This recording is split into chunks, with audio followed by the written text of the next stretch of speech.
সুপ্রিয় দর্শক, আসসালামু আলাইকুম। আপনাদের সবাইকে স্বাগত জানাচ্ছি এখনকার আলোচনায়।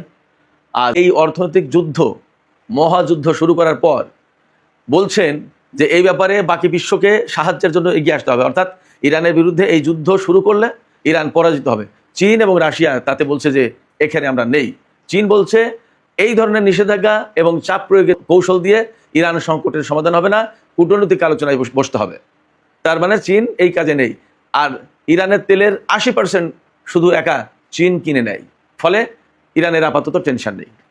এছাড়া আরও যে সমস্ত দেশের সাথে ইরানের বাণিজ্য আছে, যেমন ইরাক, তুরস্ক, আজারবাইজান, আর্মেনিয়া, পাকিস্তান, সংযুক্ত আরব আমিরাত, ওমান, তারা কে কী করবে এবং তাদের কার সাথে কীরকম বাণিজ্য আছে, ভারত, এই সমস্ত বিষয় নিয়ে আজকে বিস্তারিত কথা বলবো। এর পাশে সেই বিশ্ববিখ্যাত মহাবীর ইরানের কাছে পরমাণু অস্ত্র যদি রেডি হয়ে যায়, এগুলো আর কিছু না, শুধুই ইরানকে ধ্বংস করে দেওয়ার চেষ্টা। কিন্তু ইরান সেই সুযোগ দিচ্ছে না বলে নানান ফন্দি ফিকির, একবার নিষেধাজ্ঞায়, একবার যুদ্ধ, একবার কূটনীতি, কখন কি করছে তার কোনো ঠিক ঠিকানা নেই, কোনো কিছুতেই সে করতে পারছে না কিছু। এটা হলো বাস্তবতা। তো চীন বলছে যে আলোচনার মাধ্যমে সমাধান করতে হবে। আলোচনার মাধ্যমে গেলে কি সমাধান করবে? কোনো সমাধান নেই। কারণ হচ্ছে যখন ইরান বলবে, আমি এর আগেও বলেছি এই কথা, যখন ইরান বলবে যে আমেরিকা তোমার হাতে কয়শো পরমাণু অস্ত্র আছে, কত হাজার আছে, আর আমার হাতে তো একটাও নেই, আমি শুধু পরমাণু কর্মসূচি পরিচালনা করি, তাই এত মাথা ব্যথা, তোমার হাতে কত হাজার হাজার আছে, আমার মাথা ব্যথা নেই। এবং তুমি যে পৃথিবীর ইতিহাসে একমাত্র দেশ যারা মানুষের উপরে পরমাণু বোমা ব্যবহার করছো, তুমি কোন মুখে আমাকে বলো যে পরমাণু কর্মসূচি বন্ধ করতে, তোমারটা চালু রেখে? কি জবাব দেবে আমেরিকা? কোনো জবাব নেই।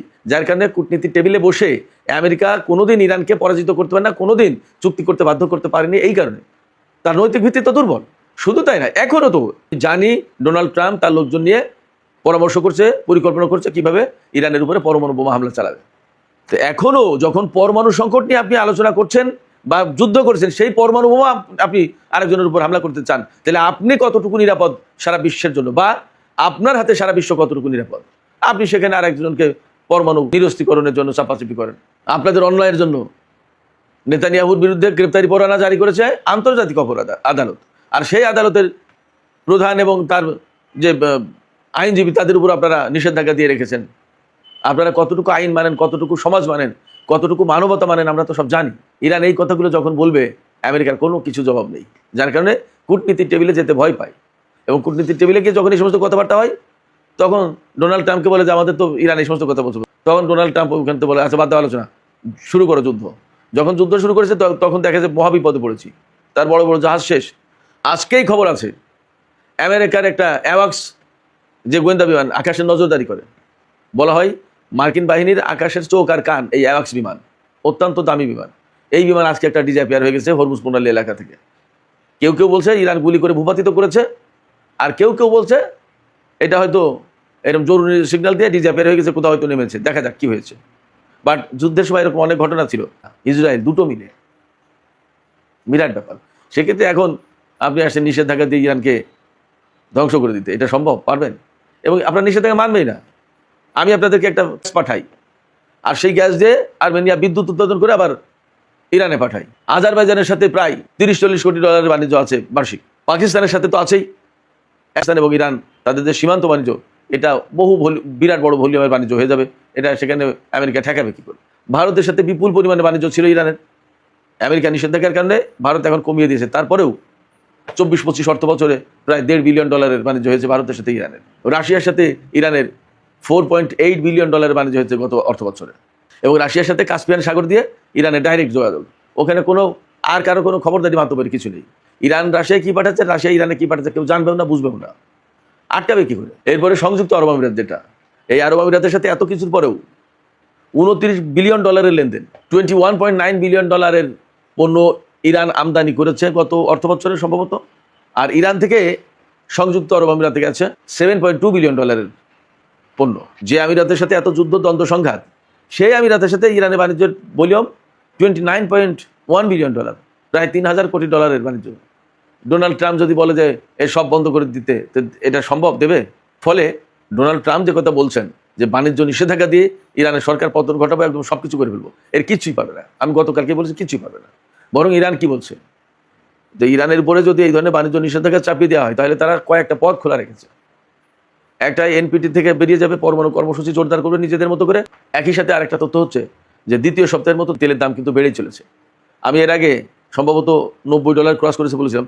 আজকে দেখছি আমরা যে ব্রেন্ট ক্রুডের দাম প্রতি ব্যারেল $93.82, তার মানে প্রায় $94 হয়ে গেছে প্রতি ব্যারেল তেলের দাম। আর ওয়েস্ট টেক্সাস ইন্টারমিডিয়েট যেটা, এইটার দাম প্রতি ব্যারেল $86.78, তার মানে প্রায় $87।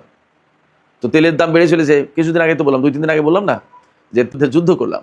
এই যুদ্ধ থেকে যে অভিজ্ঞতা অর্জন হয়েছে আমরা যে আমাদের দুর্বলতা দেখেছি, আমাদের সুবিধা দেখেছি, আমাদের সুবিধা দেখেছি, আমরা কোথায় ভালো কোথায় সমস্যায়, এই সব দেখেছি। এগুলো সমস্ত সব কিছু বিবেচনা করে এখন নতুন করে আমাদের প্রতিরক্ষা শিল্প ঢেলে সাজানো হবে এবং দেশীয় প্রযুক্তিতে তৈরি অস্ত্র, তাদের সুবিধা কি তাদের অসুবিধা কি, এই সমস্ত সব কিছু মূল্যায়ন করে নতুন করে ডিফেন্স ইন্ডাস্ট্রিকে শক্তিশালী করা হচ্ছে, ঢেলে সাজানো হচ্ছে। ইরান এটা বলছে। তাহলে পরিস্থিতি কি? এই যা ছিল তাই নিয়েই তো আমেরিকা নাকানি চুবানি খেয়েছে। আর যদি ঢেলে সাজে, অর্থাৎ এই অভিজ্ঞতার আলোকে আমি মনে করি আমেরিকার অনেক বিমান, অনেক ড্রোন, অনেক বোমা, অনেক ক্ষেপণাস্ত্র ইরানের হাতে পড়ে গেছে। অনেক দুর্লভ প্রযুক্তি ইরানের হাতে পড়ে গেছে। এই সমস্ত জিনিস ইরানের হাতে, এগুলো তারা নিজেরা নিজেদের ডিফেন্স ইন্ডাস্ট্রিতে অ্যাডাপ্ট করবে। এগুলো তারা নিজেরা নিজেদের মতো করে সেট করে না, তারা এগুলো উন্নত করবে এবং এগুলো উৎপাদন করবে। এগুলো উন্নত করে আর যদি উৎপাদন করে, তাহলে ইরানের সামরিক শক্তিটা কোথায় যাবে আপনারা চিন্তা করুন। সেই জায়গা থেকে কথা বলাই যাচ্ছে। আমেরিকা যতই যাই বলুক, এখন সিম্পলি সেগুলোকে অনেকটা প্রলাপ বকার মতো হয়ে যাবে। এই প্রলাপের কোনো অর্থ নেই, বরং ইরান যে কাজ করছে সে তার মতো করে এগিয়ে যাবে। আমেরিকা ইরানকে অর্থনৈতিক নিষেধাজ্ঞা দিয়েও পারবে না, যুদ্ধ করেও তাকে পরাজিত করতে বা নতজানু করতে পারবে না। ফলে এখন আমেরিকার সামনে কোনো বিকল্প নেই, শুধুমাত্র তার জন্য মিনিমাম সম্মানজনক যে বিষয়টা, সেটা হচ্ছে যে চুপ করে যুদ্ধ বন্ধ করে দেশে ফিরে যাওয়া। তা না হলে এই সম্মানটুকুও কয়েকদিন পরে থাকবে না। সুপ্রিয় দর্শক, এখনকার আলোচনা এখানে শেষ করতে চাইছি। আলোচনা শেষের আগে আপনাদের কাছে আপনাদের মতামত জানতে চাই। এই যে বললাম আমেরিকা ইরানকে নিষেধাজ্ঞা দিয়ে একেবারে দুর্বল করে দেবে, তাদের সরকার পরিবর্তন ঘটিয়ে দেবে, আসলে কি পারবে? নাকি ইরান যেটা বলছে আমেরিকা অর্থনৈতিক নিষেধাজ্ঞা নিয়ে বাড়াবাড়ি করলে এনপিটি থেকে বেরিয়ে যাওয়া, হরমুজ প্রণালী এগুলো আরও কঠোরভাবে নিয়ন্ত্রণ করা, এর পাশাপাশি ব্লকেট ভাঙার জন্য তারা সামরিক পদক্ষেপ নেবে? আপনারা কি মনে করছেন যে ইরান প্রয়োজনে হরমুজ প্রণালী এলাকায় আমেরিকার ব্লকেট ভেঙে দেওয়ার জন্য সত্যি সামরিক পদক্ষেপ নেবে? আপনাদের মতামত জানিয়ে কমেন্টে লিখতে পারেন। আর ভিডিও ভালো লাগলে লাইক, কমেন্ট, শেয়ার করবেন এবং চ্যানেলটি সাবস্ক্রাইব করে সাথেই থাকবেন। দর্শক, এখনকার আলোচনা এখানে শেষ করছি। আপনারা সবাই অনেক ভালো থাকুন। আল্লাহ হাফেজ।